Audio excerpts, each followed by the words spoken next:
Hosepipe ban? Yay, said no business owner ever.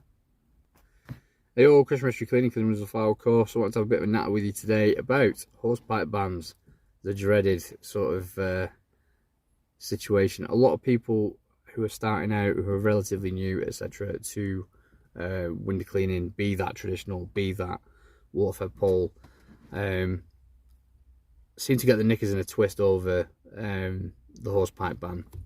Now, I've spoken to my provider and I've spoken to a number of other sort of providers, etc., to get the lowdown on, you know, can we operate, can we not, etc. So businesses that operate for, you know, that operate to do cleaning on as a business, okay, that are registered businesses, they are not, they are permitted. They're exempt from any hosepipe ban. Okay.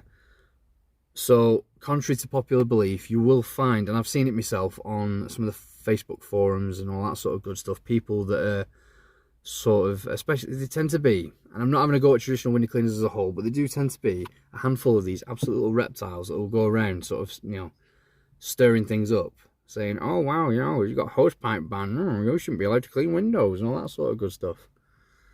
My usual response to that kind of character is to say, right, well, I'll tell you what, mate, I'll stay at home, cross my pound with silver, and I'll stay at home, pal. If you're prepared to pay my wages, happy days, and if you're not, well, shut up, quite frankly. So yeah, you know, despite the hosepipe ban, most businesses are allowed to operate without restriction, including jet washing and stuff like that. And the grounds for some of this is because of health and safety, not just for workers on the tools, etc.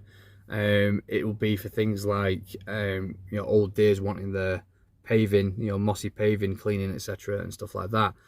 Anybody that's ever done jet washing as part of their business will know that even as wet in weather as hot as this, the paving outside some people's homes can get a bit treacherous with moss and gubbins and all that sort of good stuff. So it's always worth getting it cleaned, etc. Also, you know, if we were to convert our operation over to traditional, then we'd take a massive hit from the insurance side of it. So financially, it would, you know, sort of cost us a lot more money to insure all the lads. All the guys are able to go and do traditional window cleaning. We just choose the water-fed pole because it's safer and because, you know, it's a more accepted way of cleaning the windows, etc. On businesses, particularly ones that have got three floors tall and or have difficult to reach windows, etc. So, you know, you've got to be realistic. And also, if everybody went back to doing traditional window cleaning overnight who operate on water-fed pole, there would no doubt be an increase in people having accidents. Not because people are idiots, but just because, you know, it's inevitable. The more people that operate on ladders, the more likelihood there is to be accidents.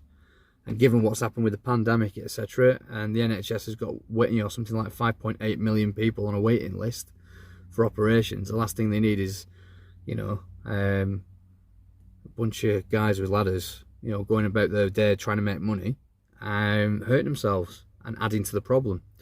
So, yeah, I mean, the only downside I think you're gonna potentially come up against is people, particularly those that are holier than thou, that love sticking the nose in.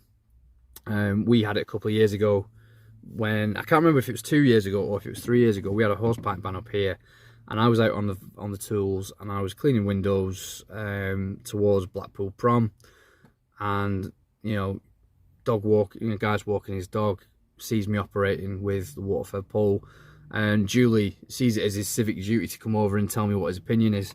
You know, it wasn't really asked for, but hey ho, and proceeded to sort of bollock me for using a water-fed pole.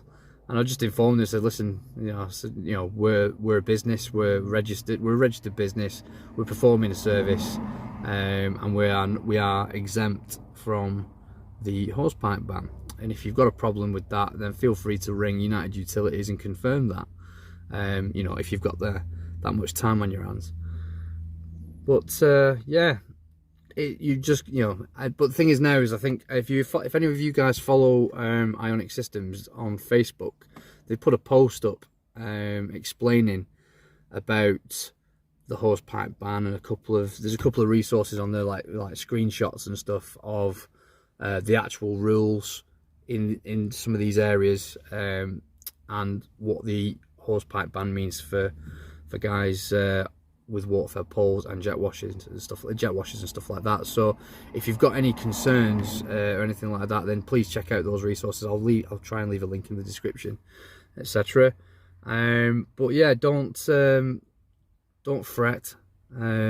Just keep on doing what doing what you're doing, and you know, try and be diplomatic with people. People are not going to understand the rules.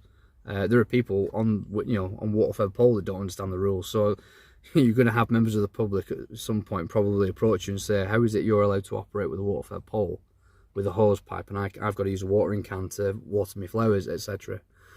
You know, so yeah, so just like I say, try and keep it cool. Try and sort of try and keep civil with people, but where people are just being utter bellends, then just ignore them and carry on doing what you're doing.